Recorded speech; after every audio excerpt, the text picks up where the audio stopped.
Thank you all for waiting, so let's not hold you up for any longer.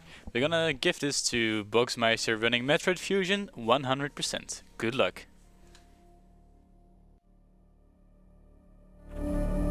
Mike Live. Okay, welcome everyone to Metroid Fusion 100%. I'll be collecting 100 items on the spaceship before blowing it up together with the planet, so let's get into it. Are you ready on the countdown, Tech? Okay, on 3, 2, 1, go! So, Metroid Fusion. It's a text-intensive game, as you can see here. You may notice that I'm playing on the Japanese version. Japanese version is 3 minutes faster on real time, but we run this game by in-game time, so it's allowed. It's not separated on that. Fusion is very movement intensive, as shown in this room, where I'll be showing off the movement tech. Nice! That's how it's supposed to be done. You notice that I can jump off walls. It propels me off the wall, so I can't keep on a single wall like I can in Super Metroid or Metroid Zero Mission, for example. But it's still useful in some places to scale some heights very rapidly. I also have a thing called ledge power grip, which allows me to grab ledges and climb on top of that. And I'll use that as well. So, in this game we'll be sent from place to place to resolve some problems on the ship. One of them was to check out the quarantine bay, which we did just now. We killed that enemy, and it turns out that this entire ship is infested by a threat called the X-Parasites. X-Parasites invade the host creature, copy its entire appearance and abilities, and kill it. We're immune to this because we have been infected by these parasites once, and we got cured by a Metroid vaccine. Metroids being the namesake creatures of the series, and which are extinct by this point, or at least we think they are. Whoops. Okay. Okay, that's the one. As you may know, right now we lost all. We don't have much abilities at our disposal to use to kill enemies or traverse areas. So the Galactic Federation, which sent us on this mission, is sending us to collect the missiles. They've prepared that data for us, and that should up our survival chances from 10% to 20%, which are still not very high numbers, but we should be able to manage by picking up the missiles. So this game is very cutscene intensive, lots of text, like on this elevator, like the mission statements earlier. This is also one of the reasons we go by in-game time, because really nobody likes to optimize text mashing. And the in-game timer in this game is actually really accurate. So it's a good measure to see how well you've done. It does result in the fact that we have, I believe, 4 people tied for the world record on any percent. They all have an in-game time of 45 minutes. For 100%, the in-game time world record is 1 hour and 4 minutes, achieved by, I believe it was 2 or 3 people. Not completely sure. But anyways, with the missiles, we can start doing some damage and traversing some more areas. These parasites, if we kill enemies, the parasites are released, and these parasites can be used to either restore health or refill our ammo, missiles. Yellow parasites refill health, green parasites refill missiles, and you may notice that we collect a few missile tanks right off the bat. These missile tanks we collected both in any percent and 100% because we need the next boss is rather ammo intensive. These Idors take 3 missiles to kill, but if you're decent and can time your missiles correctly, then you can kill them in 2 rounds. By timing your missiles in using a very special setup. I didn't manage to get it, but it's it's clear to see what the time advantage is. This is the first deviation from the any percent routes, where you pick up this additional energy tank. Like I said, will be collecting 100 items for 100%. Major upgrades in this game are not included in the percentage counter. So it's all missile tanks, power bomb tanks, and energy tanks. Okay, I missed that one. Okay, this fight is not going as well as I'd like. What you can do with these core fights after killing the major boss, you can align the missiles in such a way that you hit 2 missiles at once, doing double damage, which skips a round of invulnerability. It's a matter of experience and having the core axis line up correctly. Boss I just fought is basically a bit of a joke. He takes 60 missiles to go down. He's a little bit harder in 100% because you need to use 1 missile to get that E-tank right before the boss. So, but overall that fight is relatively easy. Shouldn't give you too much trouble. So yeah, the X-Parasites are loose in the sectors of this ship, which is a biological research laboratory. So they have a lot of creatures to infect on aboard the space station. So we'll be making our way to Sector 1 to deal with the trouble at hand. You may notice that I'm collecting a lot of stuff on the way. The missile tank I just picked up is an optional missile tank in any percent route. You can choose to pick it up to up your ammo counts slightly. In 100% we pick up everything. Although I may pick things up in a different order depending on what's more optimal. So here we see the main antagonist of this game, a copy of ourselves. Like I said before, we were infected by X-Parasites earlier. They cut parts from our suits to try and deal with this threat, which basically is the cause of us losing all of our abilities. But those infected parts actually reformed into this copy of ourselves. And yeah, she is overpowered. She can kill us rather easily. Although we can deal a little bit better with her in this category since we will be collecting a lot more health. But we'll get to that when the time comes. So Sector 1, a copy of the SR-388, the planet the X-Parasites were located on. Also the original home planet of the Metroids, which we'll see later in this run. Sector 1 is rather movement intensive. It's all a matter of not stopping and keeping your health and ammo as high as possible. And we need to clear these 5 stabilizers, because the X-Parasite wants an optimal breeding environment. So they infected these, but we can kill these stabilizers with some platforming and shooting. Oh, come on. This is also a little deviation. You skip this E-tank in any percent, although we do use the similar missile strat to clear the room rather quickly. Yeah, it's all about killing everything in your way without stopping movement. This room is RNG because the pirates can randomly jump from wall to wall, so you don't know how many are on the wall.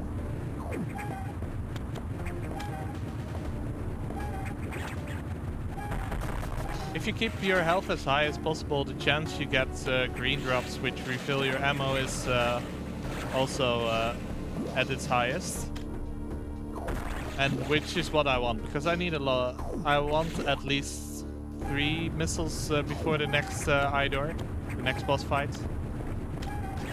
Because at the I-door, when you kill the I-door, you get a red X, and the red X at this level refills your health and missiles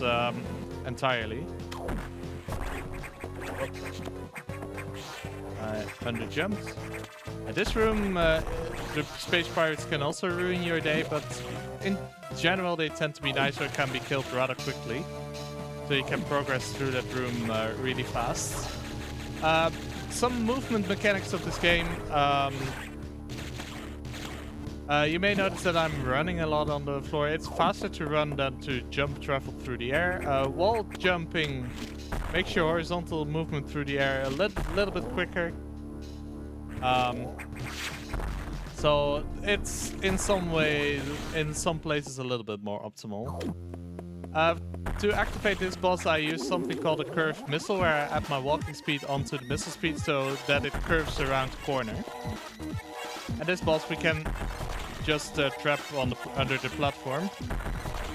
No doubles on this I core. It's a little bit of a different core fight, but I still got it down, and we get our one of the most broken upgrades in the game, the charge beam. Charge beam is very broken because it deals a lot of damage, and it also consists of 3 parts, which together deal a lot of damage.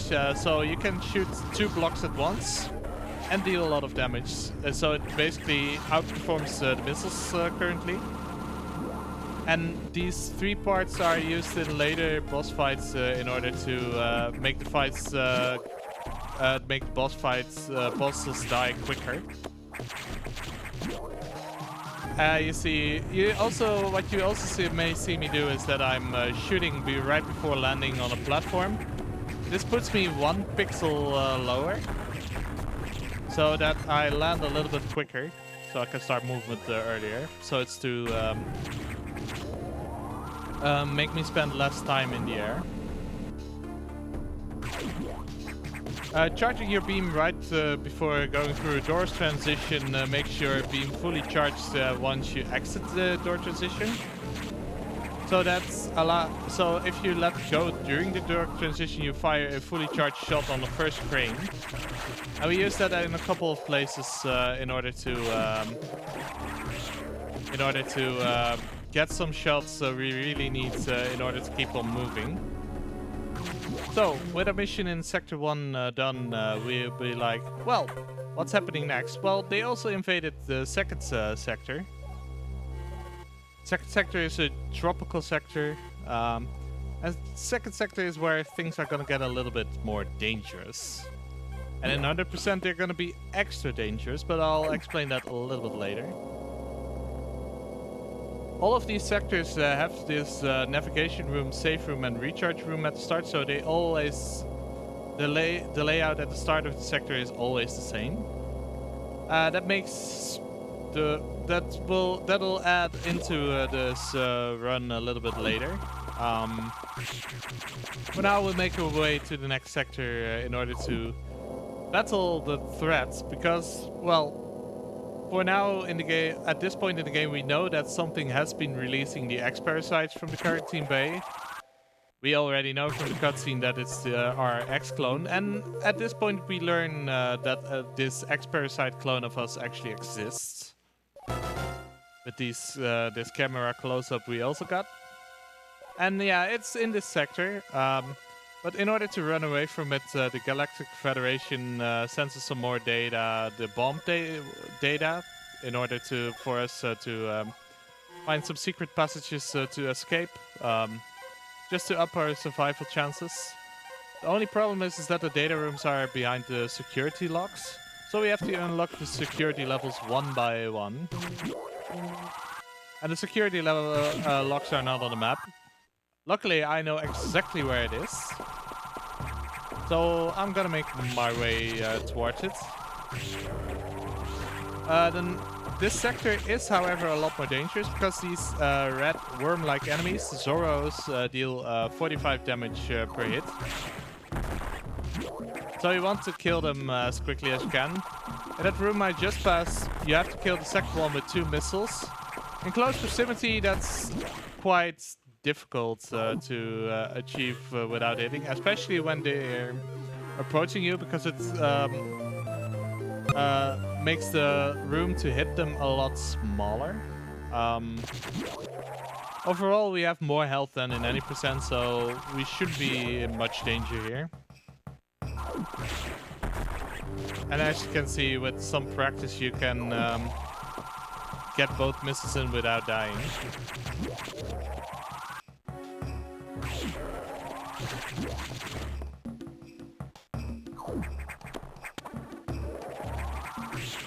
Nice. That jump I just got is pixel perfect.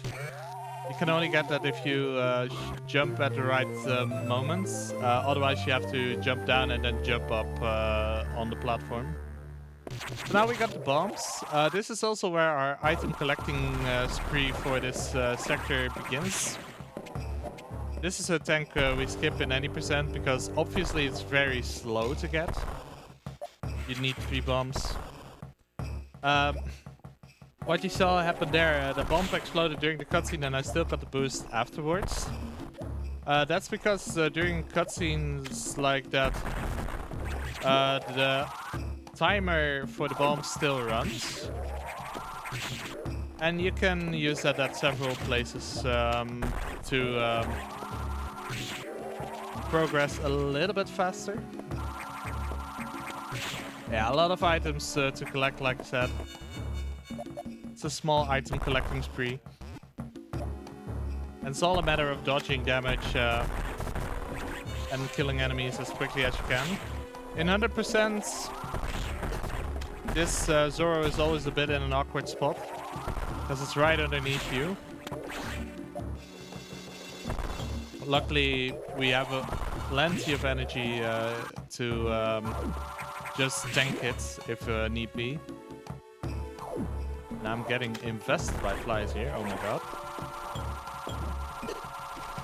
Flies make it hard to focus on your run, especially when they're in front of your face.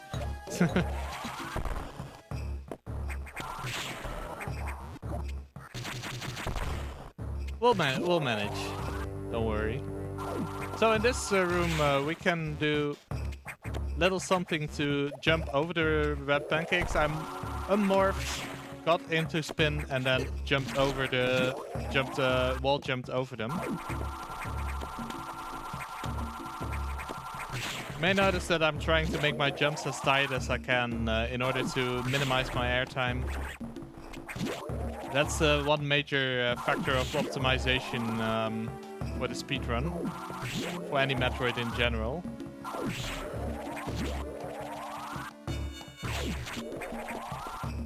This energy tank is a safety energy tank you can pick up in 80%, but we pick it up in 100%, obviously. Since we have charge beam now, if you stand at point blank range, you can kill the Eider in one shot, so no RNG on how many beams Eider fits in between opening it for a missile. Zasabi, this jump, how many jumps he wastes is also random. So 2 jumps on the first one is bad. He wants 5 jumps total. 3 is the minimum, 12 is maximum, 4, 5. Yeah, I'm getting a lot of jumps already. 6, 7, 8. Yeah, this is terrible RNG. I guess I'll just have to make do. And this one always opens up in first jump. So that's a double in. I timed my missiles in order to get the doubles in, and I got another double. So that brings the core down a little bit quicker. And we got high jump and spring ball, so we can jump in morph ball form and we can jump a lot higher.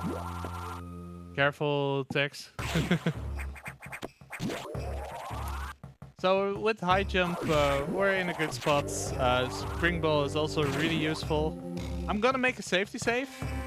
That's because the next trick is a 100% only trick, because I have a lot more energy at my disposal.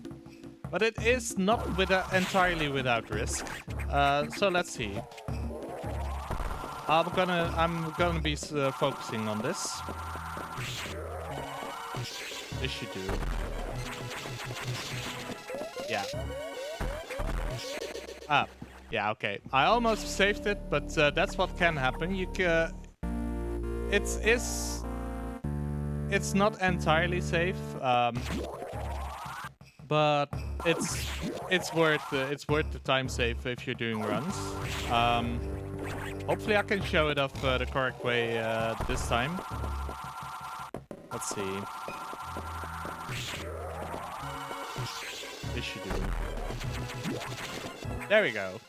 That's how it should be done. Thank you, thank you. Can I interrupt for a donation? Go ahead. I have a $5 donation from Blauwe saying, "Come on chat, let's make sure the announcer has some donations to announce." And I do fully agree with that. I would like to remind you that with that €5 donation you are now eligible for one of the 10 Action Hank Steam codes. So if you want to win one of those codes, you can donate €5 and you will have a chance of winning one of them. I'm curious. I kind of want to play that game myself as well. Looked really interesting. The Action Hand game, not gonna lie. So yeah, a little bit of a message for the donation reader. Anytime I'm in the navigation room or on the elevator, you're free to read anything you want. So you're free to interrupt me anytime you want in elevators, on the elevator hub and that kind of stuff. So now, because we unlocked the security levels, they are invading the other sectors, because the other sectors are also behind these security levels. So we're going to Sector 4 to check what's going on over there. Sector 4 also has the same layout of navigation room, safe room, recharge room, but they go to the left instead of the right. It's the only sector to do so. And it's also what throws off the muscle memory of the starting runners of this game.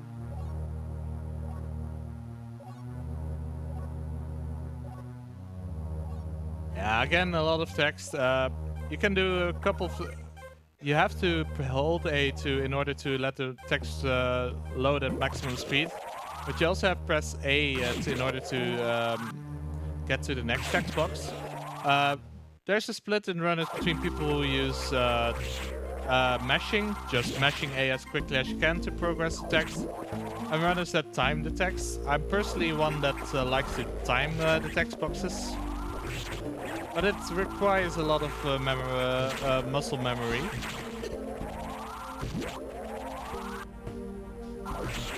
Because of the skip we did in Sector 2, the first part of the sector can be a little bit dicey at times. Luckily, the first extra thing we collect in 100% is an energy tank, so it refills our health. Which means that after this wall jump right here, through this door, I should be safe. Because here I get a health refill and I'm out of danger. It's the only dangerous part in the 100% run, really.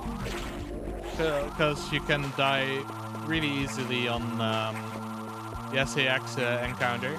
In any percent, we just wait for him to exit the room, after which you can safely pass. But in 100%, it's faster to go for the encounter. It's faster to just take the encounter and tank the hit. It's about a 5 or 6 seconds time save over any percent. Whoops. There we go. Yeah, a lot of 100% is collecting more items in between the any percent run, as it's called. But at the end of the run, we get an entirely new, a lot of extra gameplay with collecting the items in the large cleanup. So you see a lot of the usual Metroid Fusion any percent run, if you're familiar with that, and a lot of new stuff at the end, which involves a lot of using the gameplay mechanics to solve puzzles, get some items in a rather quick way. Yeah, right now we're making our way to our original goal was this tank, because there's this creature living in here which attacks at high speed. And a lot of damage in this sector could be attributed to that creature. But turns out the creature is already dead. We found its remains in that tank. So you can kind of guess what happened here. X-Parasites invaded, creature got copied. Which is our next boss fight, coincidentally. This is also a boss fight where we use the charge beam mechanics to maximum effect.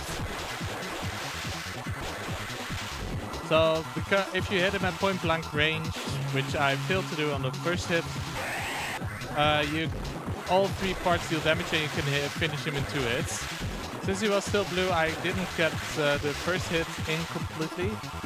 Let's see if we can get the 3rd hit in properly. For that I need a good pattern. That's a good one. There we go. Once again, double missiles in. That's another double. I had 2 doubles and 1 single. That's optimal for the core fight.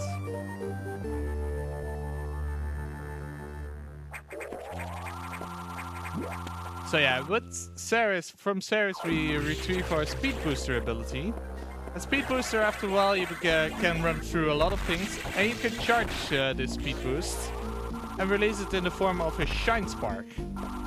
Shine Sparks are used frequently throughout this run. Although usually we tend to go for a speed boost because Shine Sparks have this large startup and bonking animation. So in general, it's faster to go for a normal speed boost.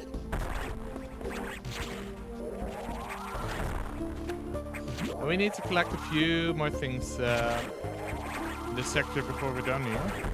Oops. Tried to open the door. So the only thing left for us to do is to lower the water level in order to get prevent this short circuits and get our escape route from the sector. Because we killed the Saris sample. In 80% you would go for a shine charge on this platform here and charge back through the wall, because that's faster. However, in 100% we want this missile tank here. This is in 80% a missile tank of shame. Basically a missile tank you can dodge. But it's fine because we need it in 100% anyways, because we're collecting all the items. Oh, nice. This is a trick you want to get in any percent. Or in 100% actually as well. The low height is basically, that's a low height shine spark. Basically you shine spark 1 pixel off the ground. So that allows you to fit through the tunnel without having to recharge your speed boost there. So that's optimal. Glad I could show that off. Because the setup for it is rather tight. Because it's pixel perfect. Usually people tend to set it up using they bounce a morph ball form, unmorph quickly and get it. I'm bad at that setup. So I just rather try to wing it, and if it's too high then I'll change my direction to the left. So I spark to the left and can start the speed boost a little bit earlier. Do you have time for a donation? Go ahead, we're going into the elevator. Oh boy. We have a $5 donation from Twitch chat saying Vohayo. Ohio, back to Twitch chat.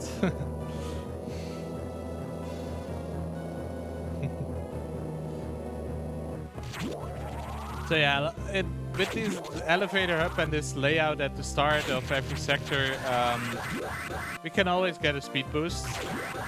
The reason we jump through the door is in order to land on the platform. That's faster than letting go of the D-pad. Because if you let go of the D-pad while in a speed boost, you skid across the platform, which costs you time. And with a jump, you can just land on the platform and immediately go down the elevator. The Galactic Federation wants to send us more upgrades, so they ask us, well, just open another security lock, we'll get to it. So, yeah, in any percent, you could opt to go for a nearly frame perfect trick here. But in 100% we need the setup from the bottom here. What you can do in any percent is if you land while if you fall in speed boost mode, the frame that you land, if you press down, then you store the shine charge anyway. And you can use that to shine spark all the way to the right here. Come on.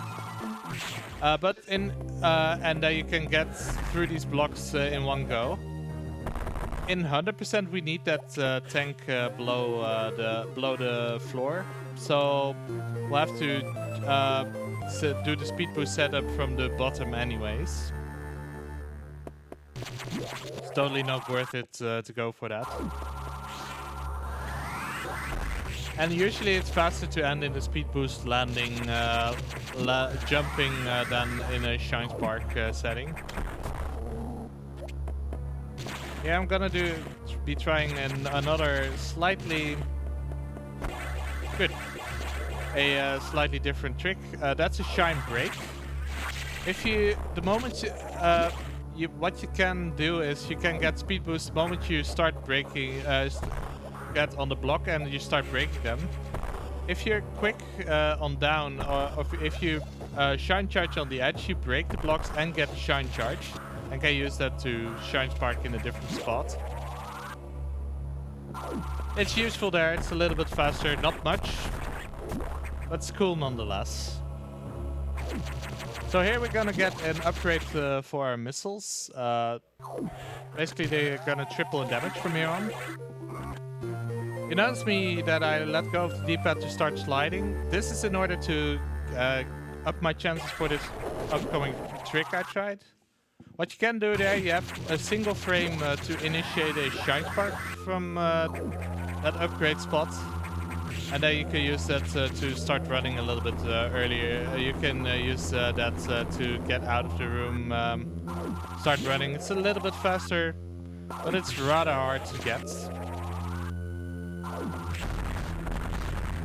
Another difference with any percent that we collect this missile tank. As you can see, the SAX blocked her way because she just collapsed the sector there.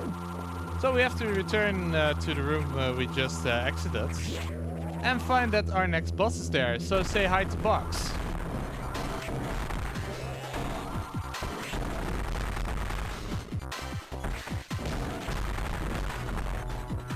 Box, fortunately, doesn't have RNG. And 10 shots is enough to finish off this boss fight. But Box flees. Box is not infected by X-parasites. But we'll see Box a little bit later. Doing a shine spark there in order to break the block a little bit quicker. And in any percent you would be worried right here because you have a lot less ammo because we've been collecting a lot of stuff already. And you want a minimum of at least 3 missiles for the next sector. Well, in 100% ammo is never an issue because we'll be collecting 250 missiles total. So that means that we'll never be stressed for ammo except for the very first boss of the game. And the first 2 sectors, I guess. So yeah, we're because we got vaccinated using Metroid cells, we're vulnerable to cold. Metroids have a weakness to ice. In other games, we kill them using the ice beam, freeze them with ice beam, shoot them with missiles. Funny enough, that's also how the SEX tries to kill us in this game. But yeah, we dodge most of the SEX encounters because we can't damage the SEX. Luckily, the Galactic Federation comes to the rescue by having mates data in order to give us some more defense against the cold. Because if we in a sector with sub-zero, with Arctic circumstances, we would take damage. But after the suit upgrade, we won't any longer. So we get sent to this sector in order to collect that upgrade. Luckily, the data room is not behind a lock this time. However, the X-Parasites have gone to the Arctic sector and developed a ice elemental attribute. So if we absorb these blue parasites, we get damaged by them. For now. So while we're traversing through the sector, we're gonna dodge the blue X-Parasites as much as we can. Here I'm gonna do a little setup for the exiting the sector. Because that bomb at the wall clears a block, and while we exit the sector we can pick up a missile tank. These blue parasites can be stunned by shooting them. So luckily we can freeze them in place. Yes, that's a very unintended pun I did there.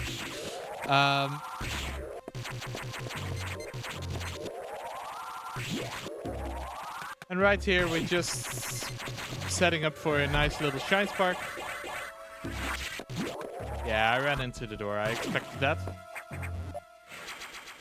You also saw what you noticed that I laid that bomb in the air. The reason I don't do it on the ground is because I don't want to get boosted away from the hole by the bomb. Because the bomb, you still get the boost from the bomb if you're on the ground. This is our next SEX encounter. The SEX encounters are not known for the greatest AI in this game. Because it's rather easy to dodge them in this encounter. Like that. Just let her jump over you. Go, go underneath. And she's out of sight. Whoops. Didn't want to morph there. Got the worm. Okay, that worm shouldn't get in my way, I think. Barely gonna get in my way. Luckily, since we recently picked up an E-tank, we can't take a little bit of damage. Super missiles also kill the Hydor in one shot from here on out, so we don't have to go at point blank distances with the Hydors. Oh my god, these flies. Yeah, this next boss is also a very special one because the Core X downloaded our data, and here we also make use of the charge beam elements. I missed. Unfortunately, I didn't get the full shot in one of those instances, but we'll just have to make do. Let's see if I can get one double. Nope, no doubles. Still no doubles. And now we get the Varia suit. Varia suit protects us from extreme temperatures. So extreme heat, extreme cold. It also means that we can now absorb the blue parasites safely. Because they don't damage us anymore. Actually, they now heal extra instead of compared to the yellow X-Parasites we encountered earlier. In this room, they still try to be aggressive towards you, but after this, the AI changes and they actually try to avoid you. Which is a really neat touch in this game. Collecting a few extra upgrade expansions here before we make our way out of the sector. Here you see the change in AI. Blue X-Parasites try to dodge you. Neat little touch. Yeah, okay. And unfortunately, the sector is now infested with enemies, and that also includes these blue gas-spitting enemies. If you damage them, they shoot gas in all directions, so their hitbox actually doubles in size. And you can get damaged by them. They're really annoying to avoid, because there's still RNG in their placements. And so they have 4 different patterns they can do because they're moving throughout the air. So it can be a real pain to avoid them. That bomb at the wall there was to prepare for our next visit for the sector. Because behind that wall there's also another upgrade. And we'll collect that later. Yeah, with so this game is very special in a sense. So you start out with the missiles, which are definitely your strongest weapon by then. Charge beam, however, overtakes it rather quickly.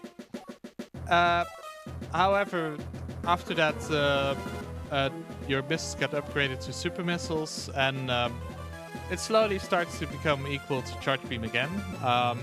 Later in the game, the missiles get stronger than charge beam, and then they upgrade your beam, so that gets stronger again. So it's a back and forth between your charge beam and your missiles for dealing damage to the enemies. A little spoiler is that charge beam will win this ongoing battle in damage. Although that's still gonna take a while before we have our maximum damage output.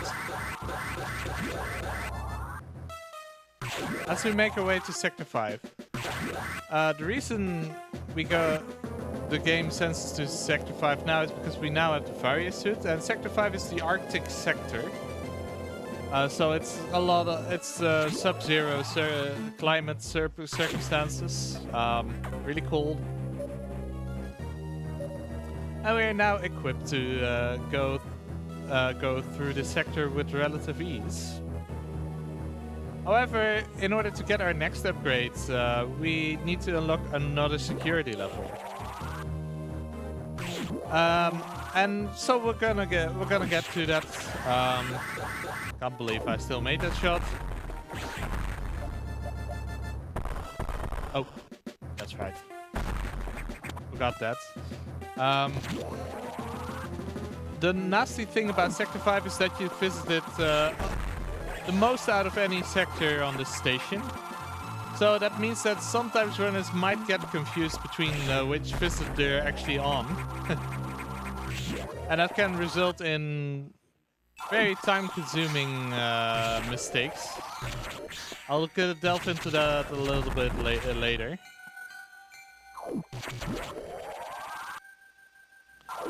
Yeah, I'm setting up for a speed boost. There we go.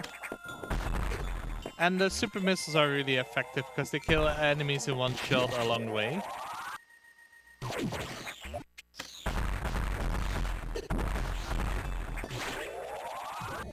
And as we make our way to the security level unlocking. Right now, as you may notice, the sector is relatively tame. It gets a lot more intense once we release the locks. The yellow security level locks. So we have 3 out of 4 security levels unlocked, 1 more to go. And yes, all of them will be unlocked in due time. Yeah, this room is all about optimal movement, wall jumping in order to make the cycle. And here I make use of the charge beam shot on the first frame. So as I mentioned, if you hold your beam while going through a door transition, it's fully charged once you exit the door transition. So if you let go of B during the door transition, you fire the shot on the first frame. And that allows you to shoot that gate without stopping.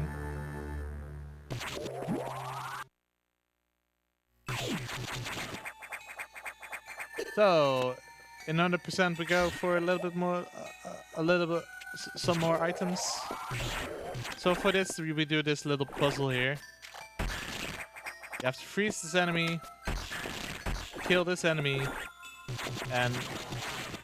Oh, dang it. I absorbed that. That wasn't intended, so I have to reset the room. That can happen.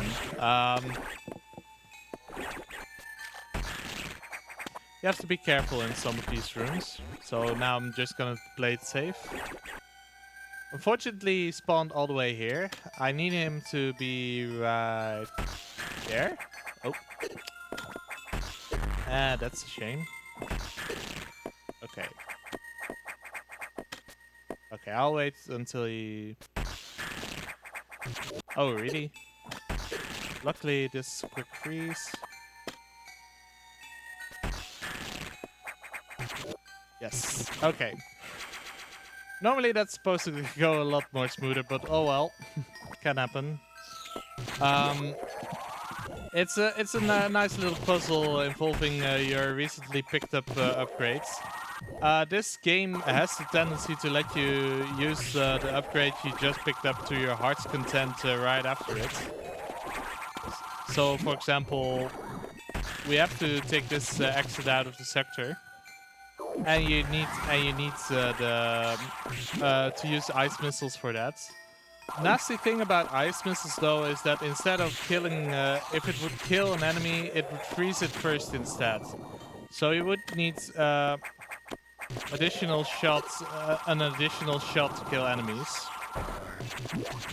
So that makes the missiles actually less useful, or not as useful as they could be, because it still increases their damage output. But it makes it harder to kill enemies without stopping movement. So that hinders us a little bit. However, shit is about to hit the fan, as they say. Maybe a little bit overboard with my language there. Because we have an emergency at our hands. Emergency in Fractor Z, or emergency in Sector 3 actually. Because we have a meltdown at our hands. The reactor is overloading and we have to stop it within 6 minutes. Otherwise, this whole space station is gonna blow. So, this is basically a get as far quickly as you can from point A in the game to point B in the game. So it's just a race against the clock. I can tell you, we have plenty of time. 6 minutes. You might give you the impression that this takes a long time. I'll do it, if all goes well, easily under 2 minutes. Especially in 100% since I have a lot of ammo. Because ammo and health are important in this part. Because it's easy to take a lot of damage or to run out of ammo. And ammo is your friend here.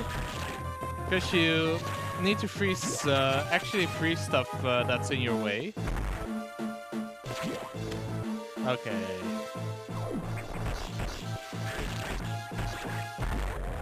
I have to kill those enemies on the way down in order to descend quickly. Fortunately, I didn't get the full hit on that enemy. Yeah, these lava things can push you forwards or backwards if you're in a tough spot. Obviously, I want them to boost me forwards, but I didn't get any, so that's also fine. Yeah, as you can see, this segment is rather movement intensive, and we freeze a lot of things in a way. In any percent, this can get a lot more critical since we don't have as much ammo. And here I want to use a little setup to make my life easier, but unfortunately I didn't get good RNG on that. So either what's gonna be three or 4 beams or 2. That's fine. Still gotta be a decent sector. We get another beam core X, and let's see if we can get some doubles on that.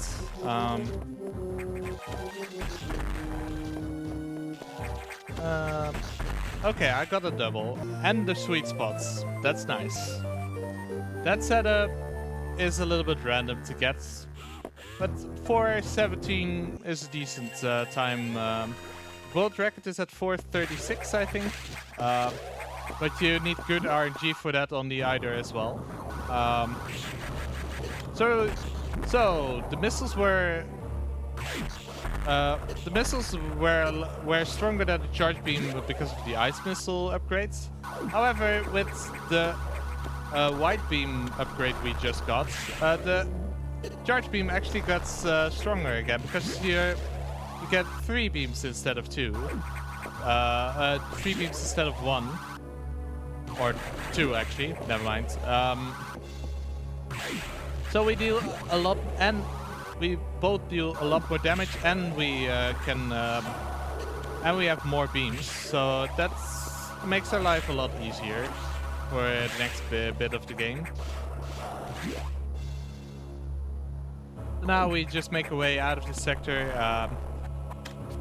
In any percent, you would still need to be on guard because you don't have as much health. Luckily, with ice missiles, but luckily in this sector, in this category, we have a lot more health. And with ice missiles, we can do a little bit of a faster climb by freezing the enemies, allowing us to wall jump to the top.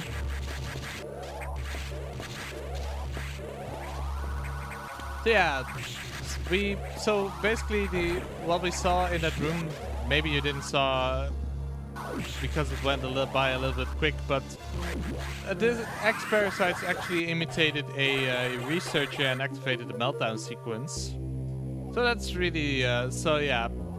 We find out that the X-Parasites are actually pretty intelligent. They absorb the intelligence of whatever creature they possess. So all their knowledge, and they use it to their advantage, or at least in an effort to try and wipe us out.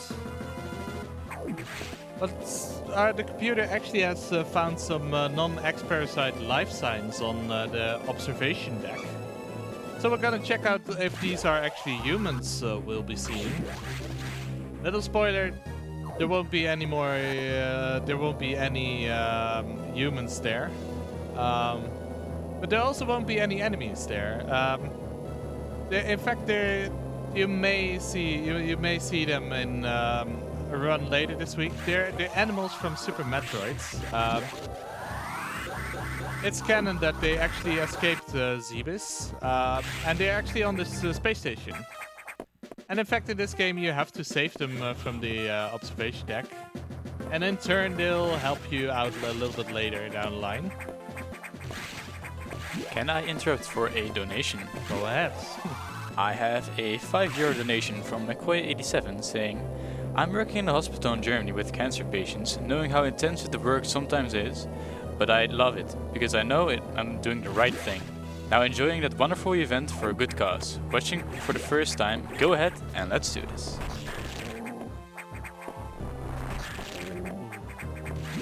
Okay, what I tried to do in that room is get a jump extent. If you spin jump and you shoot cancel, your vertical velocity gets reset, so you can get a little bit further.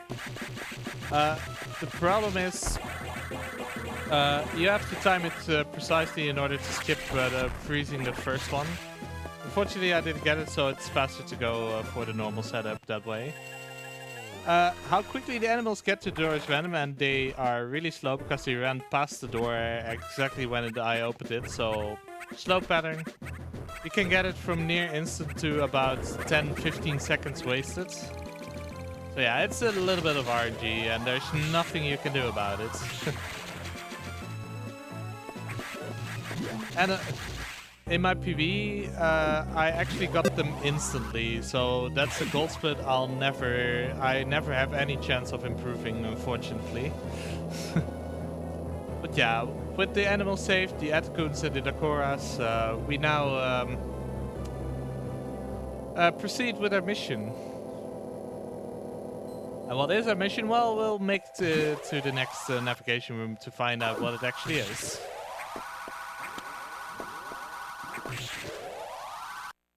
Because it's gonna be picking up another upgrade.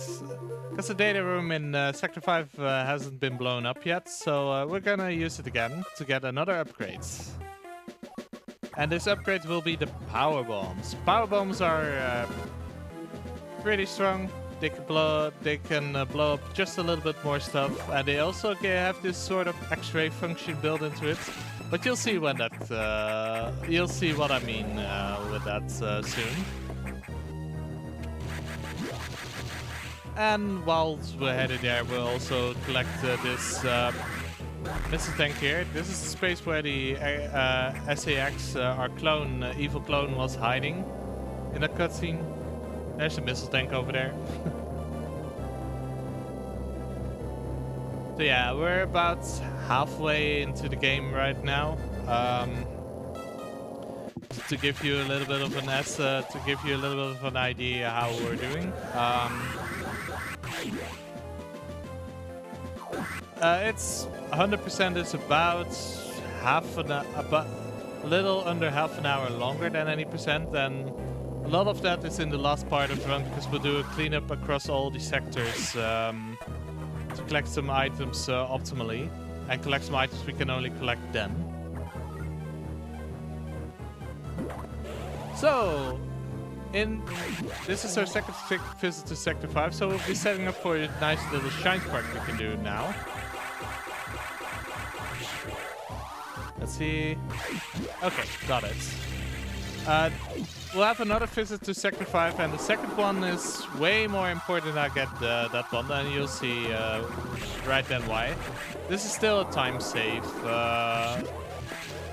for an RTA setting. For a tool assistant run, it's slower actually to do that shine spark. So it's not by much. They're within a few seconds from one another to either shine spark, get the optimal shine spark, or do just walk. But for a non-tool assisted setting, it's usually faster to go for that shine spark.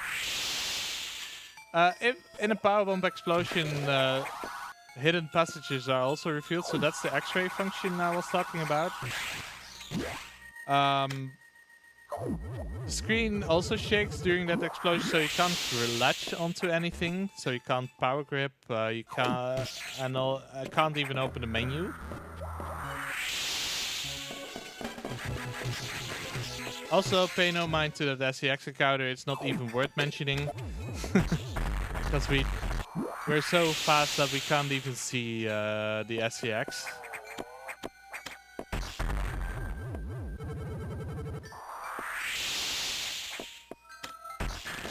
And we'll have to unlock, we had to unlock, and what you saw me do there is, you can't ledge grab in that state, so I'll use wall jumps to gain the height required to make it up there whilst the power bomb is going off.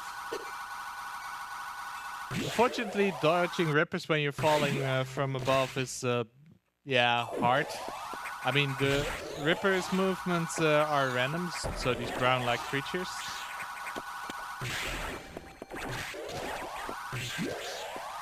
I will do a similar exit to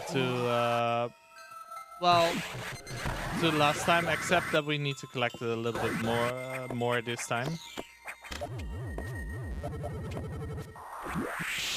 Because now we're gonna have to solve a little puzzle. All these blocks below here are crumble blocks, as you can see. So if you fall through, you have to do this entire thing from the top again. I froze it way too far to the right. About there should do. Okay, good. Jump extend in order to make it past the last row of crumble blocks. These are all crumble blocks here. So it can be a really time-consuming room. So it went relatively fine. And right now we can make our way out of the sector as quickly as we can. And by now we can use a shortcut using the power bombs, because these blocks below can actually be blown up by power bombs. Nice. Made the cycle. Because if you get hit by one of these enemies, you fall down, and then you have to do the climb again. So that's a little bit more optimization. So the computer tells us to go back to our ship, because apparently the computer has something to tell to us. Well, of course, we're happy to oblige, so we'll make our way to the ship. By now we've collected a fair bit of energy tanks, about 6, 7 of them. A lot of missiles as well, so we're in a good spot. And we'll just make this casual elevator ride, but the power drops, so we have to escape the elevator right here. Well, and what is this? Is this Ripley? Well, not exactly. We may or may not see Ripley later in this run. Well, we'll get to that. Because right now we're in a room which is really dangerous if you're doing this in low percent conditions, because you actually have to get the shine spark here in order to dodge a missile tank. Because you don't want to pick up this missile tank right here. In 100% we have to pick it up anyways. And in any percent it's an optional one. It's not that much slower to pick it up. Because the extra missiles also save a bit of time. But anyways, we made it to our ship, so let's hear what the computer has to say to us.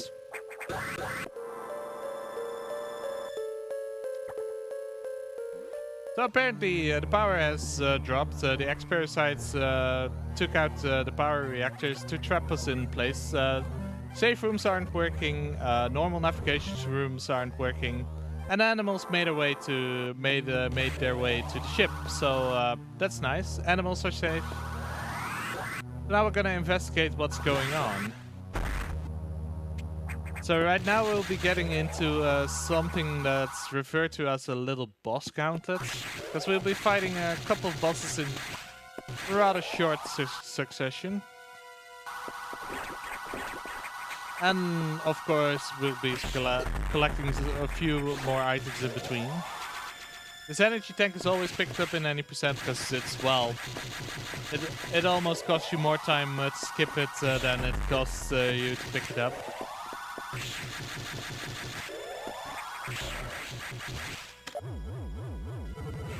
Obviously we don't pick up this one in any percent because it's rather slow.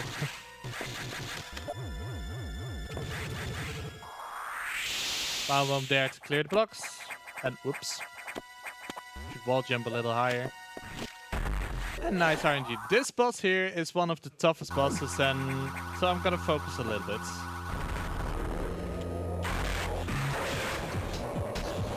Okay, I didn't get many missiles in.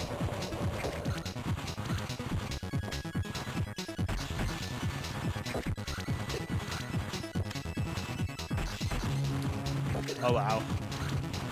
Come on, this RNG. 3 rounds. Okay, I got a little bit too little misses in at the start. Oh.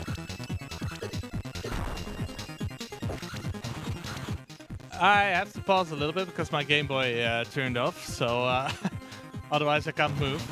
Come on. Okay. I'm just gonna take this safe, I guess. Because I took a lot of damage because my Game Boy turned off. It's fine, it does a maximum of 4 rounds of swooping down without doing anything. So I'll just take this a little bit more safe. I should be fine for this round. Because this is just playing volleyball with Yakuza, as he's called.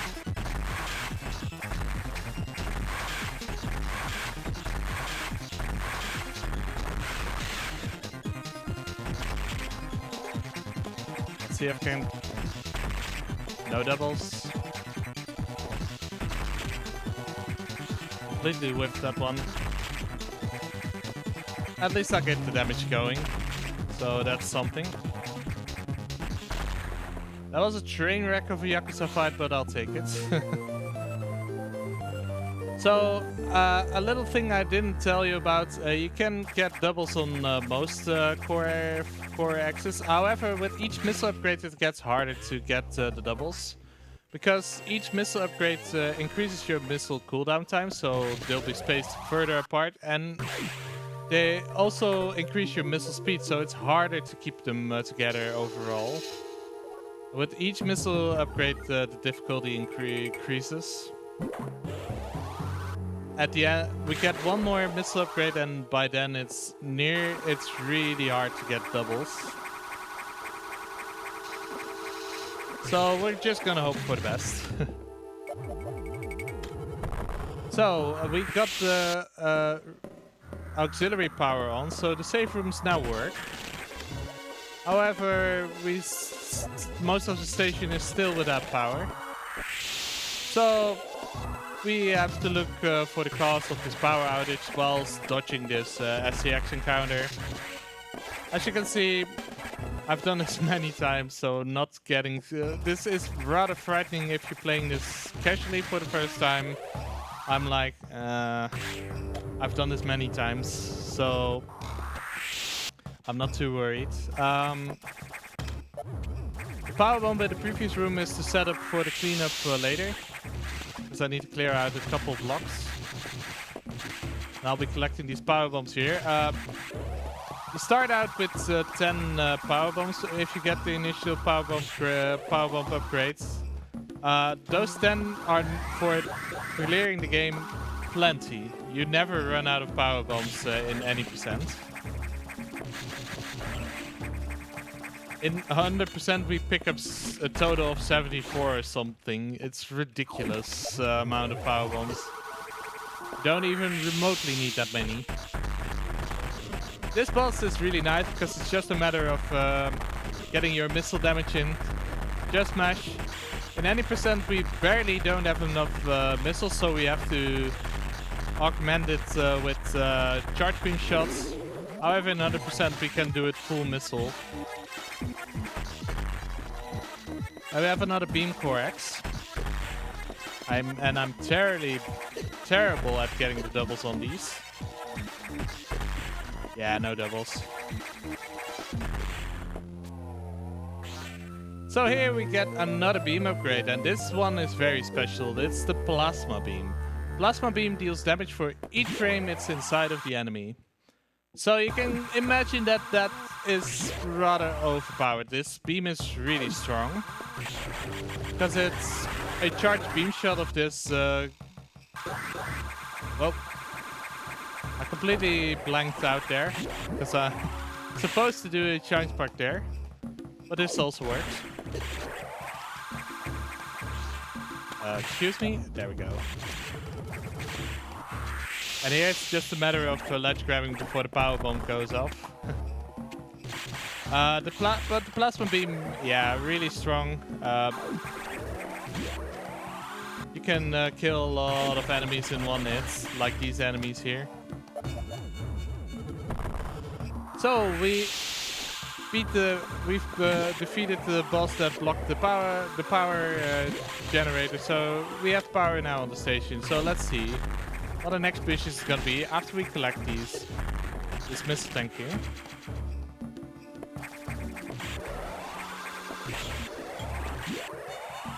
I like to freeze things in that room. Usually it gets them out of your way. I will go for another shine charge here. There are a good bunch of them throughout this run. It's always free to go for them in order to get on the elevator a little bit faster. So right now there's a lot of destruction going on in Sector 5. Apparently something is going on there, so we're sent to investigate what's happening there. Also, the computer and the Federation did expect us to recover a plasma beam. For some reason. We also get into that a little bit later. So we'll make our way to Sector 5, and Sector 5 is a good bunch different from last time we visited. Because there's this creature wreaking havoc upon the sector. It's a creature that was in captivity, but it got affected by X-Parasites and is now destroying the place. It's called Nightmare. Nightmare is a very special boss, but we'll get to that. First, I'm gonna set off for one of the longest shine spark in the game, and hopefully I can get it.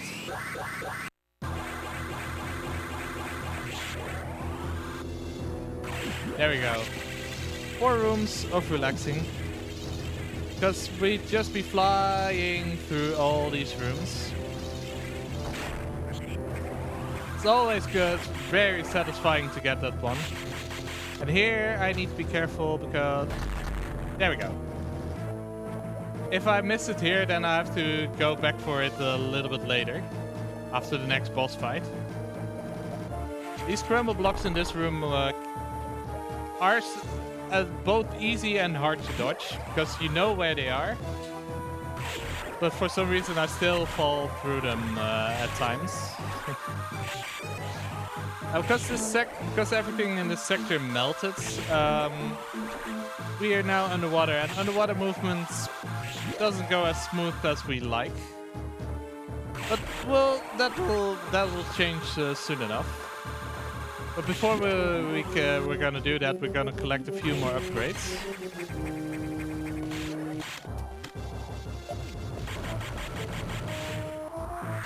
This powerbomb tank, for example, and another one which we'll do with a really cool setup. Right next to the enemy.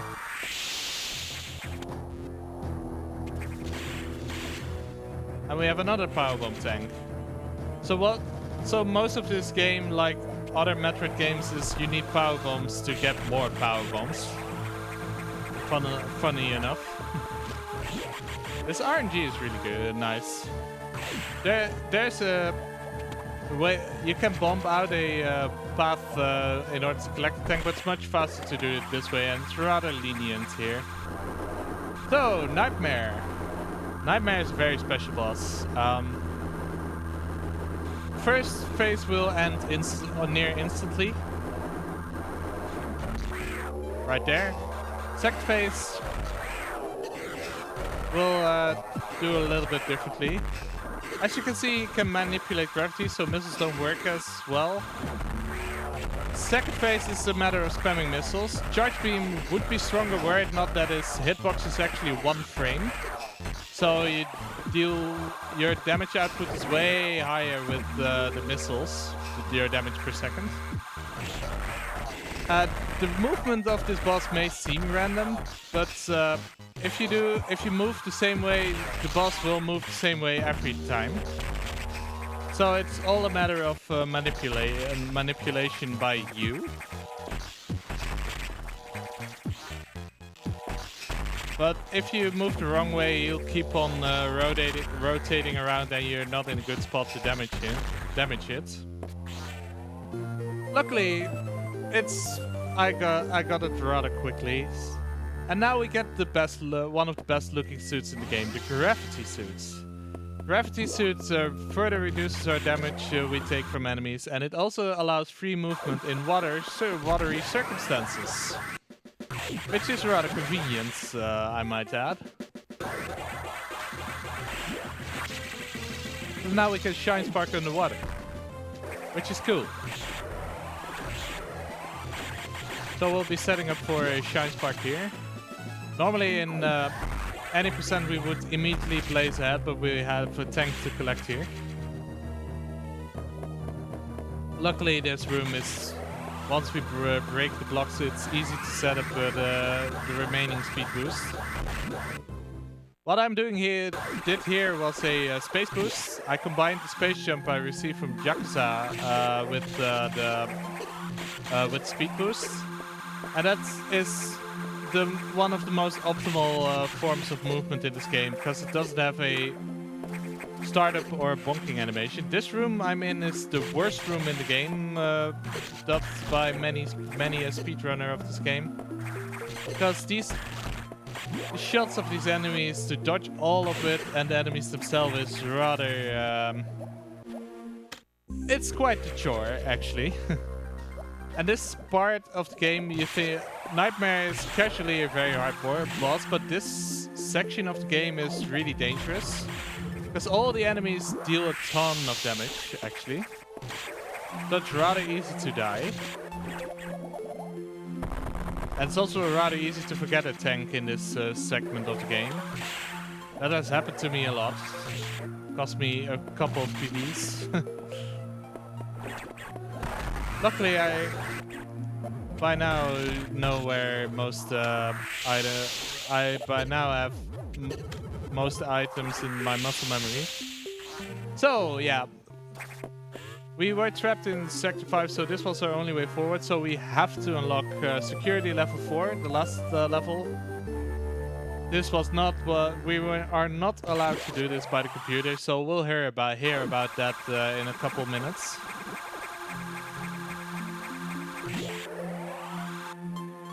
The rest of this segment is collecting items mostly, and some of them are quite a task to collect them in a fast way. Yeah, those aqua pirates can be annoying because when they turn around, their hitbox decreases ever so slightly. So that means that they won't die in one charge plasma shot.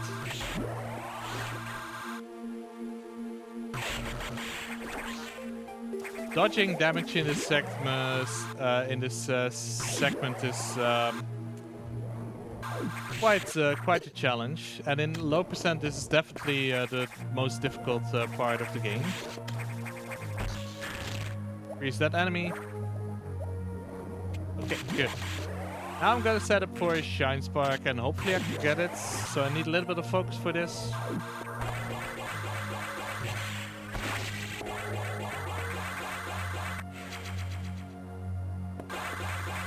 No! Almost. I needed one more. Now I have to do the slower setup. Luckily it's not that much slower. Because what I could do, if I would be able to get the Shine Spark off and recharge it on the slope, then I would be able to get into that Morphle tunnel and activate it from below immediately.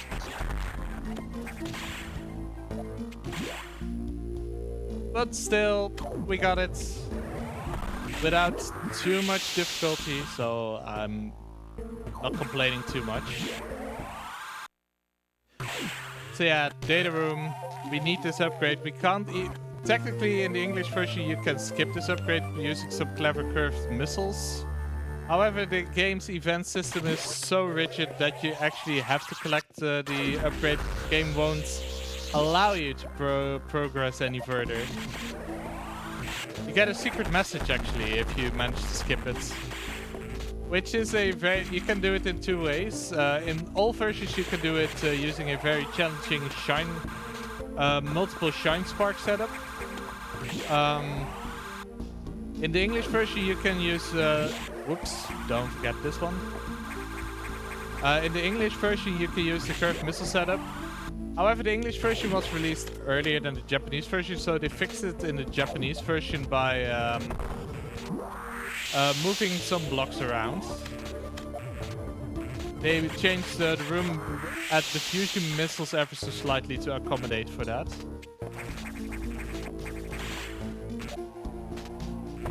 So with this, I'm gonna quickly check. Yeah, wait, I forgot something.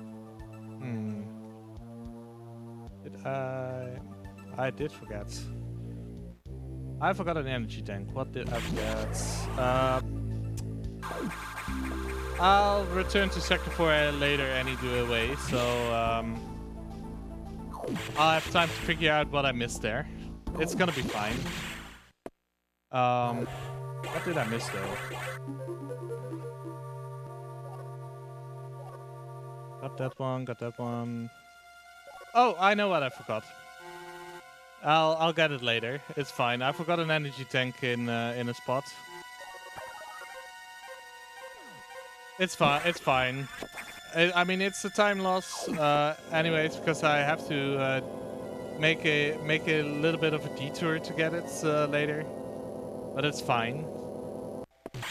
This checklist you saw me use on my start menu is actually if you complete the game and reload a new file from a completed game file, you actually have this option in the menu that allows you to see if you collected every energy tank, missile tank, and powerbomb tanks in the sector, including the main deck.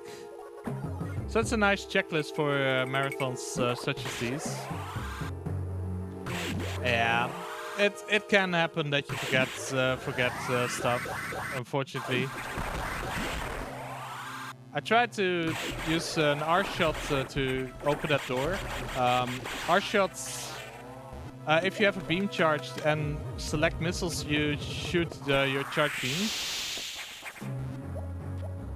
And you do so by not changing movement state, so you keep in space boost, you keep in spin jump. And you use that in some places that's useful, it's useful. Unfortunately, I didn't get the arc shot off in time. Yeah, in Sector 6, we get sent to exterminate an enemy, which is wreaking havoc. And that enemy we've encountered actually before. Because there's this one boss that escaped me. But unfortunately, that boss got infected by X-parasites. Yeah, I'm not joking that the community actually calls this boss Xbox. Clever name. But we're gonna deal with Xbox soon enough. No entry without authorization. Recharging that shine spark to use it in this room. And Xbox works in a similar way to the original box fight. Warning. No.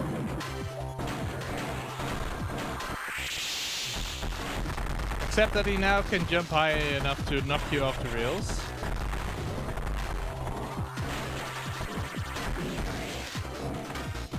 And he shoots missiles at you this time. I was off position. That's 3, 7. Oh. Okay.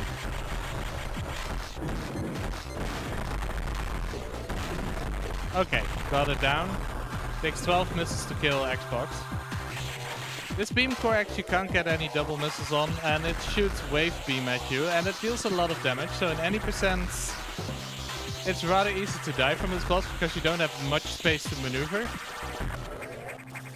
In 100%, it's not dangerous at all since you have a ton of health anyway. And right now we get Wave Beam, and with Wave Beam and Plasma Beam we get the strongest beam combination in the game, which is a lot stronger than the fusion missiles plus ice missiles plus whatever we have right now. So right now most all bosses are gonna be killed using the beams.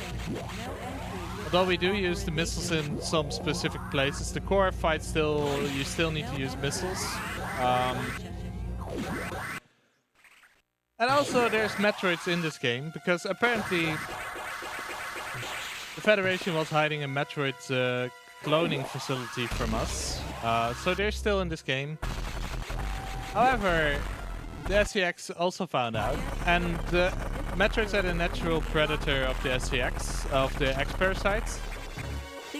So they take her down with ease, and we have this 1 minute to escape this room. Whoa, I'm dropping. Okay, that was a little bit bad. You can do it in 5-ish seconds. And I dropped a couple of my space jumps, so it took me over 10. You can easily do it within the minutes the game gives you. And right now we encounter this wall of text because we're not supposed to blow up the secret Metroid breeding facility of the Federation. And we get informed that there are actually no less than 10 SCXs aboard the ship, so 10 evil clones of us. Because they duplicate asexually, so yeah. Terrible. And the Federation is really mad at us, and well, we get the instructions to make our way to the start of this sector. So right now we are back in Sector 1, although at a whole different place. Looks a bit like Turian from other Metroid games. Collecting a few more things.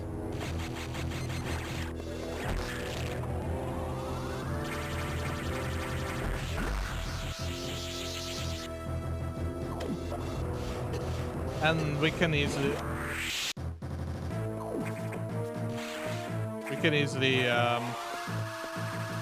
get through because we're in our almost most powerful setup.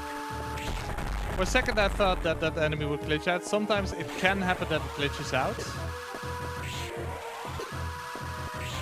Okay. That enemy can only be shot in the back, but the game checks this by seeing if you're facing the same way as the pirate. So if you turn around quickly enough, then it counts as shooting in the back.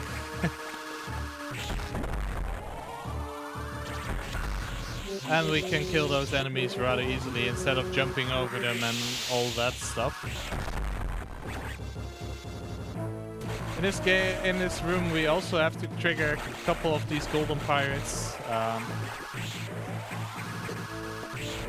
Okay, that's one. Whoops. There we go, that's two. Also, double.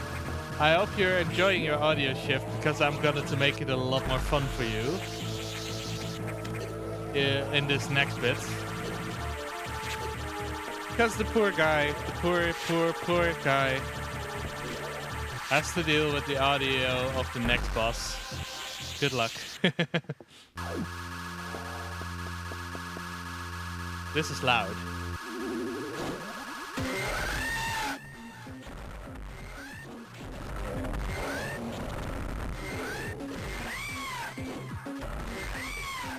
This is the Ripley clone, and Neo Ripley is rather loud, but he also has such a large sprite that he actually lacks the GBA. Because Metroid Fusion was released rather early in the GBA life cycle.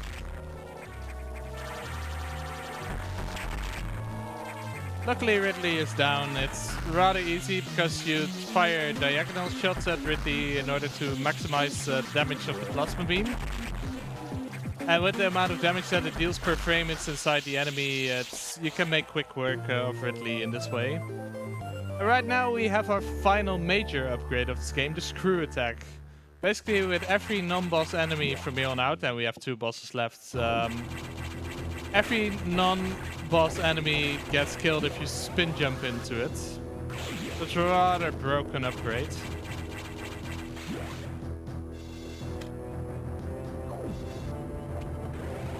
Do you have the time for a donation? Go ahead. We have a €5 donation from Green Snowdog saying, "This is the first marathon I've been at and I hope for a great week of good runs." Whoops, I fell down. Other than that, I also quickly want to plug the donation incentive for Spiral Year of the Dragon 100 egg is still currently at €23 out of 175 for Bone Dance. So if you want to make that Bone Dance happen, get your donations in now. So, with Ridley done, normally any percent would exit Sector 1 as soon as it can, and you would have this large ball of text go face the final 2 bosses of the game, and that's that. However, in 100% we're gonna make our tour around the sectors in order to collect the missing upgrades, clean up all the sectors. So this is large item collection spree we're going on right now. So and that adds a lot of gameplay to this category. So we'll be revisiting all sectors. And a lot of it involves shine sparks, space jumps, setups. You'll see. The first part involves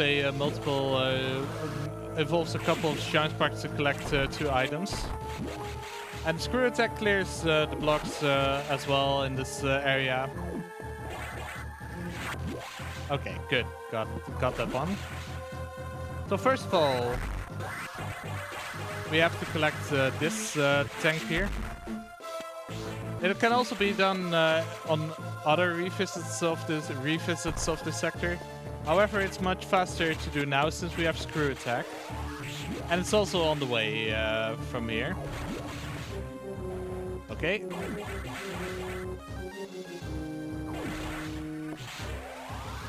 So the second shine spark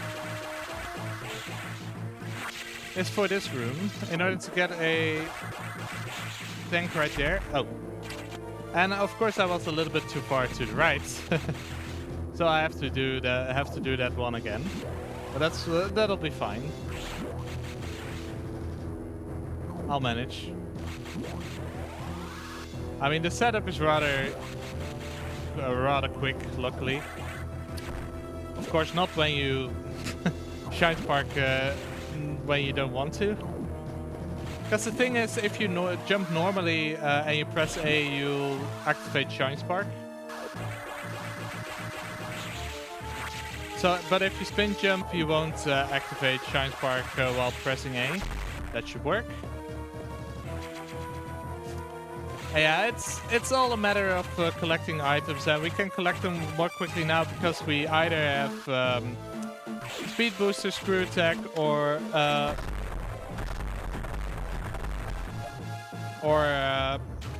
space jump. Space jump is also a huge movement thing, as you'll see soon. These are the stabilizers we cleared. Obviously, it's been about an hour and 20 minutes since we last been here. You can do the tank in this room as quickly as you can get to Sector 1, and you can do this room by wall jumping. However, it's much faster to do it using space jump, because you can quickly get up that room.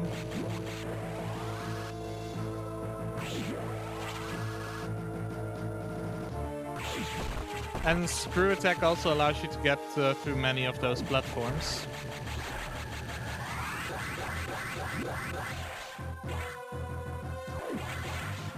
Yeah, there are two things you can do here. You can do a space boost, and that's a little bit quicker because you don't have the bonk animation. But you have to pick up that tank on the platform with the space boost in the first try and continue space boosting afterwards, and that's really tight to get. I believe the world record does it, but it's most of the time not worth it to go for because it's rather inconsistent for the less talented, as I'll refer to myself. So with this last tank here, Sector 1 should be clear. I can check real quick. 3 icons, that's good. That means that Sector 1 is clean. 5 more sectors to go, and 1 more item on the main deck. We'll get to that. Luckily, they made this shortcuts system towards other sectors, hidden in the side walls of most sectors. This item, again, you can get on the first visit, but it's much faster to get now, because you have space jump. Oh yeah, I forgot about this.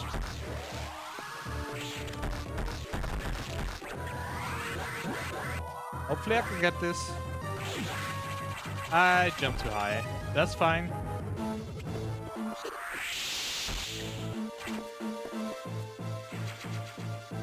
Because we can also get it from here.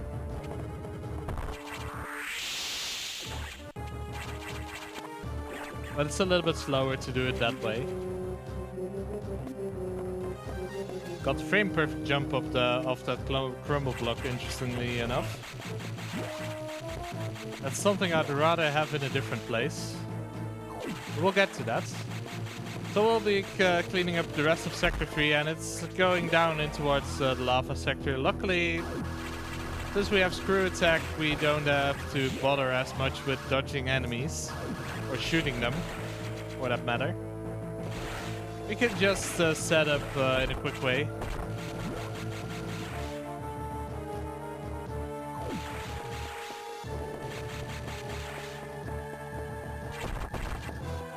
So right now you saw a long horizontal spark, but now we're gonna see a rather long vertical spark.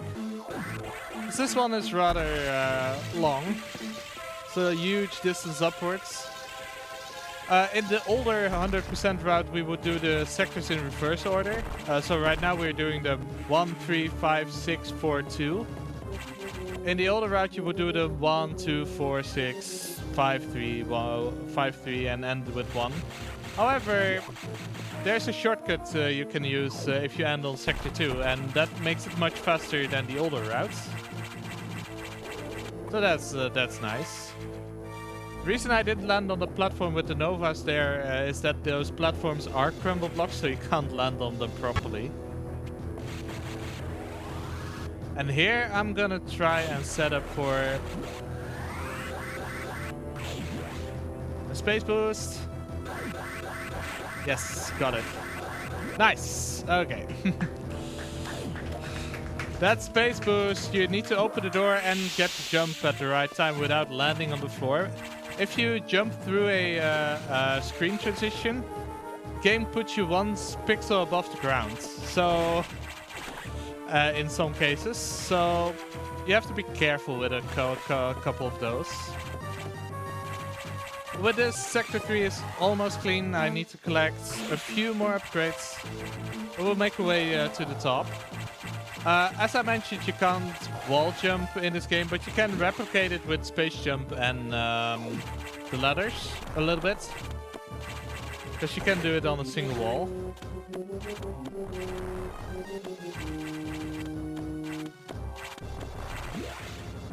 And it's a little bit faster if done optimally.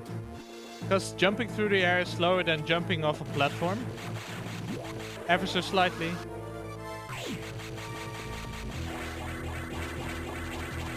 Okay, got it.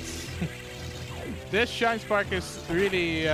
well, you can see why it saves time to get it. It's a long room, and having to space jump through all of that room is rather slow. Also, I need to reset it up because I started too far to the left.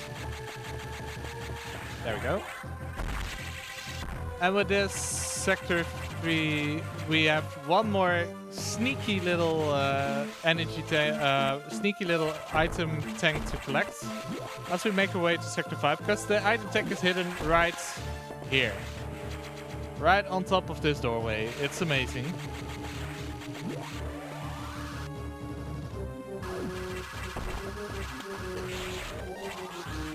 And here you see that Wave Beam plus Plasma Beam is a really overpowered combination. A single charge shot of that also kills most enemies in the way. And go away, Space Pirate. I'll just ignore that. And right now we're in Sector 5. Sector 5, luckily we don't need to collect as much. There's only a couple of items here. Oops. That spitter is always a bit of a pain. But it's nice to set up this Shine Spark, because not only you collect this one item with it, but you also go straight through the wall to collect the second one. Really interesting how these sectors are designed. Because this game is a lot more linear than the other Metroids. In the other Metroids you can do things in a lot of different orders. You can decide which bosses you fight in which order, or which items you do first. This game does take away a lot of that freedom. But it's still definitely a Metroid, and the atmosphere in this game is really good, well made with the music and the sector design and boss design and such. Also, the fact that you fight a lot more bosses than in the usual Metroid games is also really cool. On a more personal note. I was setting up Shine Spark here, and I always press down too quickly there. Let's do that again. There we go.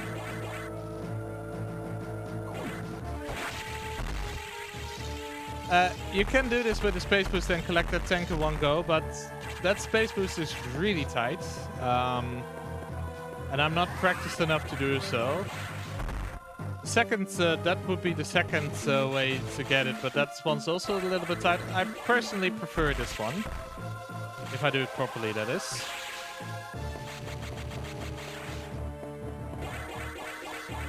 I think it was here. There we go. Oh, I also need to set this up. Here you see a little bit of space boosting. This is the intended way to get this item. Can be quite a challenge. It's a fun little thing. Game you can do gameplay with gameplay mechanics of this game. But you definitely need shine sparks and space boosts in order to get all of the items in this game. The next couple of upgrades are by far the most annoying upgrades to get for most runners. For this next tank we're gonna get is all the way in one corner of the sector, and it also requires a specific setup to get. And that's because if you don't do this using a space boost, you get stuck in second. If you do this using a normal shine spark, you would spark up, get past the blocks, won't be able to get back, and you would have to go loop all the way around Sector 1, Sector 3, Sector 5 to get in order to get back there again. But that space boost can be rather annoying because right below the edges of those blocks you go through are crumble blocks. So if you don't do it the right way, you immediately fall through again and have to reset that thing up again. The space boost. But luckily we got it first try. And this is just muscle memory for the Xbox fight that I morphed there. Not much happening there. And this tank here, I'll show you in a second, is the by far the most time-consuming thing you can have. Because yeah, like as I mentioned, jumping off crumble blocks frame perfect. So getting that is rather difficult. In Super Metroid you can buffer the jump. I don't have that luxury. So I'm mashing like crazy and I'm not getting it. It's a lucky shot. In practice, believe it or not, I got it first try and I predicted that I was never gonna be this lucky during my actual run, and I was right. Okay, we're gonna YOLO this. No. Come on. There we go. Whew. And I got the frame perfect spring ball jump on the way back. That's nice. Jeez. Jeez. That can cost you. You can be on a PB pace up until there and lose it all because you can't get that single jump. Really annoying when that happens.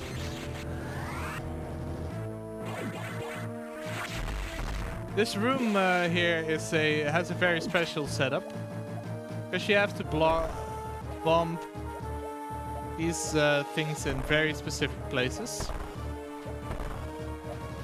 This should do, I think. If you place the bombs further to the left or right, the pillar raises up in the middle and you have to reset that room. Like that. Jeez. The nasty thing is, I need these platforms to get back as well. So I have to reset this room again. Feel free to read some donations, by the way. Or anything else. We currently have no donations, but I can tell us something about our channel. We are the Benelux Speedrunner Gathering, and we are raising money for the Dutch Cancer Society, which is a nationwide organization committed to fight cancer while aiming for more cure and a higher quality of life for those already battling the disease. 95% of your donations will go to the Dutch Cancer Society, and the other 5% will help improving this beautiful event. Wonderful. And with this, say the most difficult parts in this item collection spree are done. We have a few more items to collect, a few more sectors to visit, and of course, I also missed a tank a little bit earlier, so I have to pick that one up again. So let's get to that, because after Sector 6, it's Sector 4. And normally in this sector you would go straight down into the path towards the next sector. However, I'm contemplating what route I could take best, because the nasty thing is that it's in a rather awkward spot. It's at the start of the underwater segment, so okay, we're gonna do it like this, I think. Not sure if this is the optimal way, because obviously this is not in the 100% item routes. We're gonna have to do it anyways.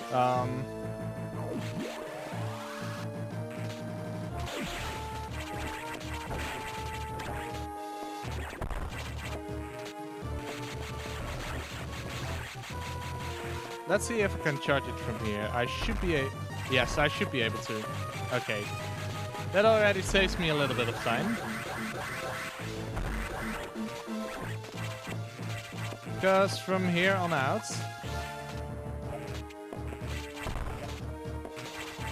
I can make my way up here, and I realize I could have space jumped there.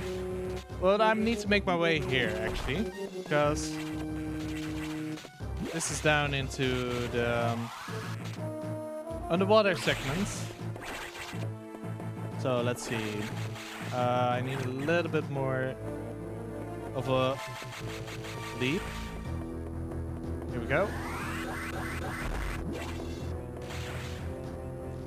And now I have to get through this lovely segment here again. Luckily, I have space screw attack right here. Right, so I can deal with most enemies rather efficiently.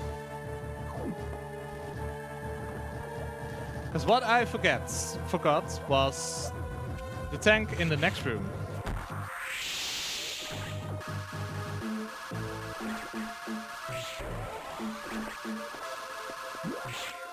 And it's this specific tank here. Yeah, and by now I should have everything in this sector as well. That's good. So now we have the unfortunate task of having to make our way back to the other part of the other side of the underwater segment. Luckily, screw attack makes my life easier, as I said, because now I don't have to do difficult stuff with charges or such. I could just walk straight through and spin jump every now and then.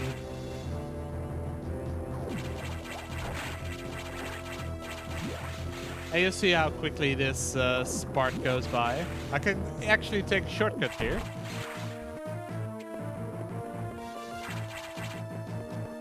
To be precise, this one. This is the backup if you fail getting through the one with the speed boost on the right. Let's see if I can make this fancy. Yes. Okay, back on track. Towards Sector 2. And next item I'm gonna collect is my least favorite item of all. Due to one reason, and you'll soon see why. This next room, everything you see, nearly everything you see is crumble blocks. So you fall straight through if you fall on top of that. As you can see, luckily I still got the jumps off. This part is the... Okay, good. First try. That's good. Just getting you need to get your space jumps tight and small. That's hard to do every now and then, especially when you're a little bit nervous. it might be a little bit of a bothersome task, and you can lose a lot of time on that if you're really unlucky. Do we have time for one or two donations? Go ahead. We have actually two donations. One is anonymous without a comment, and we a €5 donation, and we have another €10 donation from Demitus, also without a comment. Thank you for your generosity.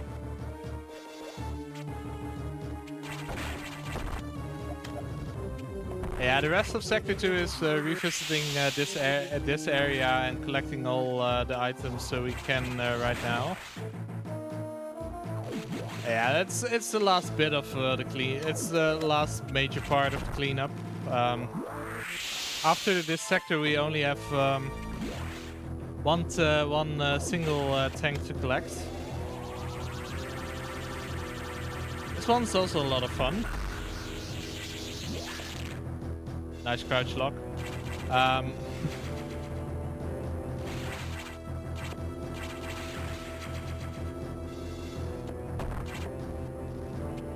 If you can also do it by jumping off the crumble blocks. It is a little bit faster to do so, but it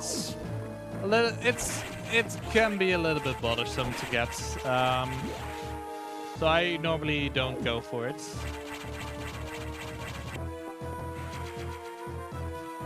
You can also get this tank a little bit earlier. We're using the zip line, but it's much faster to get it now using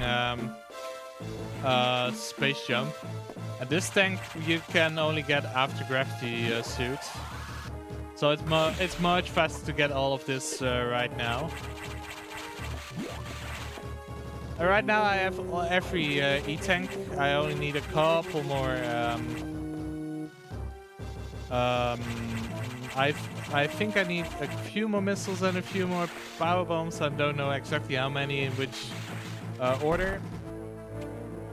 But the next part is gonna be the Shine Spark Valhalla, literally, because you have to do Shine Sparks, a couple of Shine Sparks from left to right. And you'll see what I mean.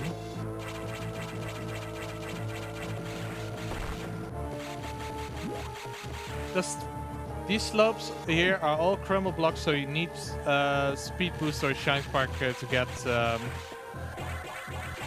across these, because you need to break a wall at the end with Shine Spark, with a speed boost or a Shine Spark. And this is what can happen if you don't jump properly. You have to reset that one. So what I'm gonna do is I'm gonna use this in order to get this tank a little bit earlier. It's more optimal to keep Shine Spark at its top using a Shine Break and to use it to break those blocks. However, this is nice for a backup. Can I read another one? Go ahead. Thank you. We have a €10 donation from Noodlebox saying, first time watcher, looking forward to all the runs coming up. Thank you for your generosity. And with this, Sector 2 should be clean. There we go. I have all the missiles, I know that for sure. I'm not completely sure about power bombs, but I can check that rather easily, I think. What I'm gonna do is I'm gonna make a... just because I can, I'm gonna make a little tour and show you a hidden room. A room most people are not aware of it actually exists. Because it's well hidden. This is a recharge room. I am missing a power bomb tank somewhere from the looks of it. So what I'm gonna do is I know Sector 1 is clear, I know Sector 4 is clear.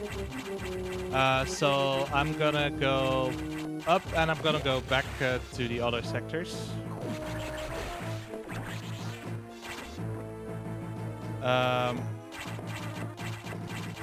I presume it's something I missed. Oh, wrong turn. I'm just gonna check this. Gonna take a quick stroll through the sectors.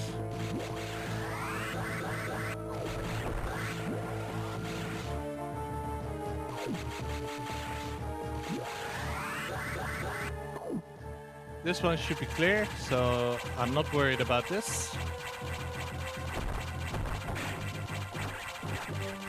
Because I won't rest until I have all the items. Yeah, there we go. Okay, it's... Is it here? It's not here. Because I should end at 74, I think. 14. Because I should end at 74 power bombs. So that, and I know I have to collect one more power bomb in sector on the main deck. So that one's in line. Sector 5 is also fine.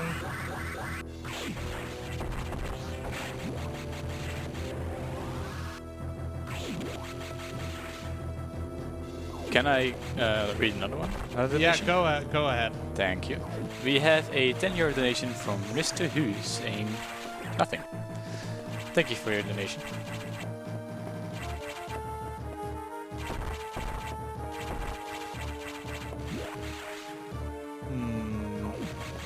Sector 3. What did I forget here? Because this is... I forgot the power bomb tank. Where did I forget it? Did I forget the one? No. I forgot... Let's see.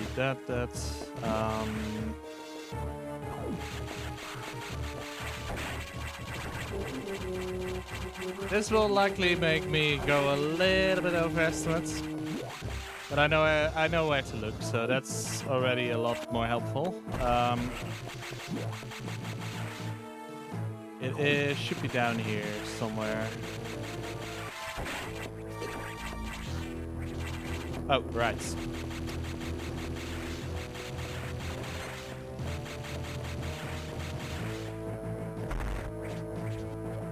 Oh, I know. It's this one. I think. There you are. I've completely forgot this one. Let's see. It's faster to go take the normal exit from here. But I know the wall of text I have to face soon enough will take 2 minutes at least, and another couple minutes for the final boss. So if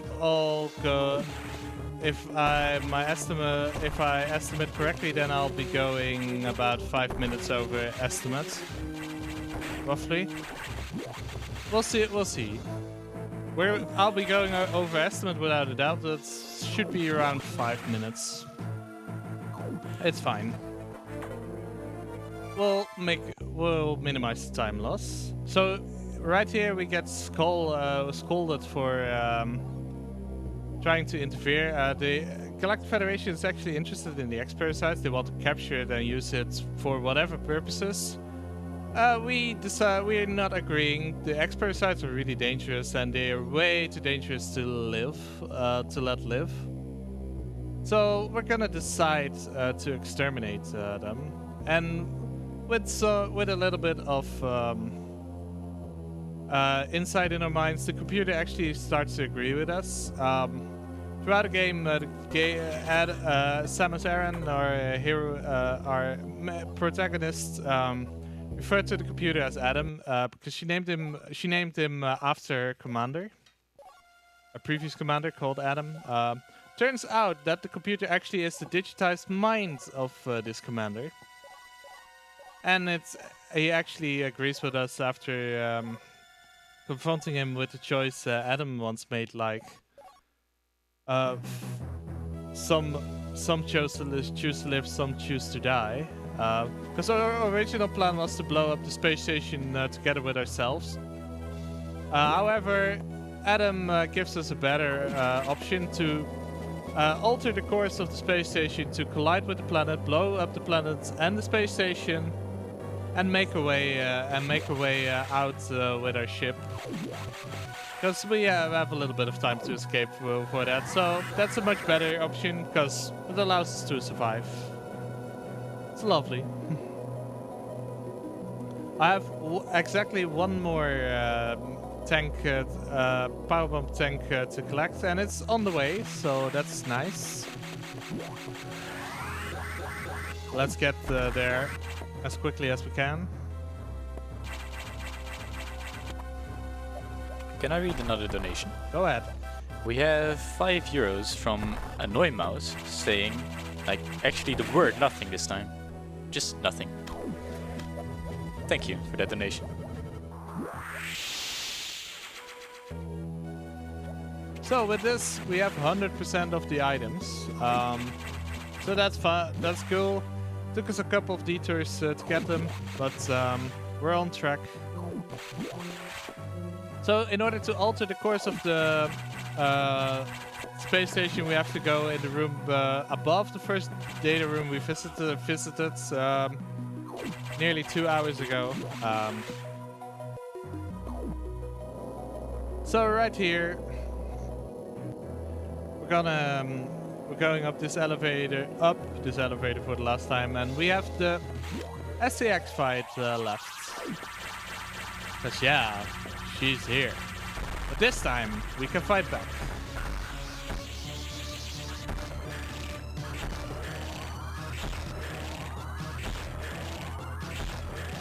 And this combination of freezing and shooting her is actually the quickest way to kill her.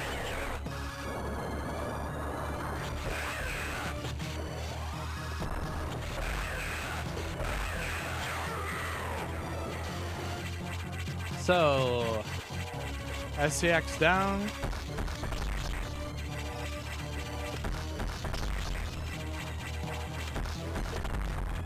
Three.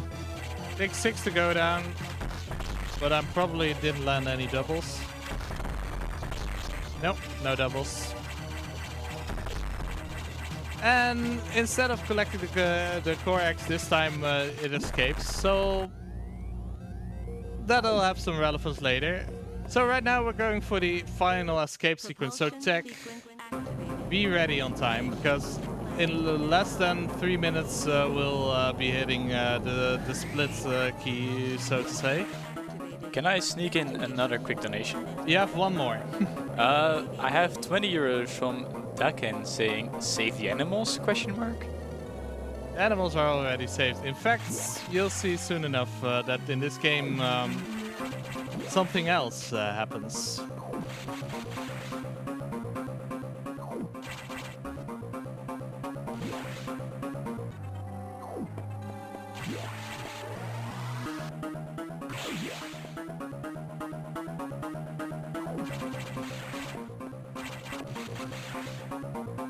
So you think this game is simple as well?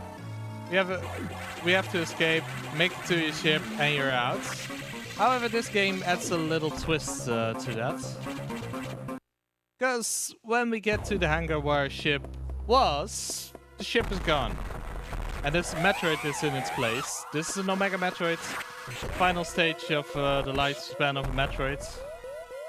And it's, yeah, wreaks havoc upon us. Luckily, the SCX comes to our rescue, because Metroids are the natural enemy of the X-Parasites. And this time we actually can collect the Core X. And with Ice Beam, which we get from this Core X, we can actually do a lot more to this boss. Ah, almost got the setup. Yeah, got it. There we go. Okay, that's the final boss done. And now the ship will conveniently beam us up and we'll make our way out from this planet. So get ready on time. Time.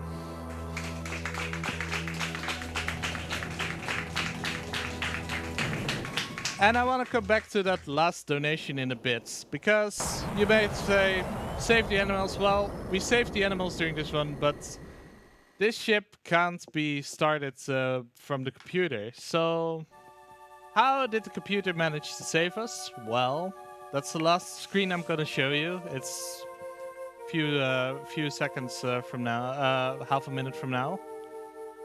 Well, the ship has had a little help. And that little help came in the form of 5 creatures. I want to I want to give you at least that very peaceful peaceful scene to end this on. And that scene will come soon enough, because this text, I can't progress it any faster. I only have to press A at the end of these things in order to let it pass by. For normal PBs, you would go through the credits, see the in-game time, see if you actually have a PB. Well, I'm really sure I didn't PB. So I wanted to end it on this nice little scene here. Shoutouts to the Metroid Fusion community. Thanks for having me for Metroid Fusion. I'll be returning with a couple more runs this marathon. So I want to throw it over back to Brood.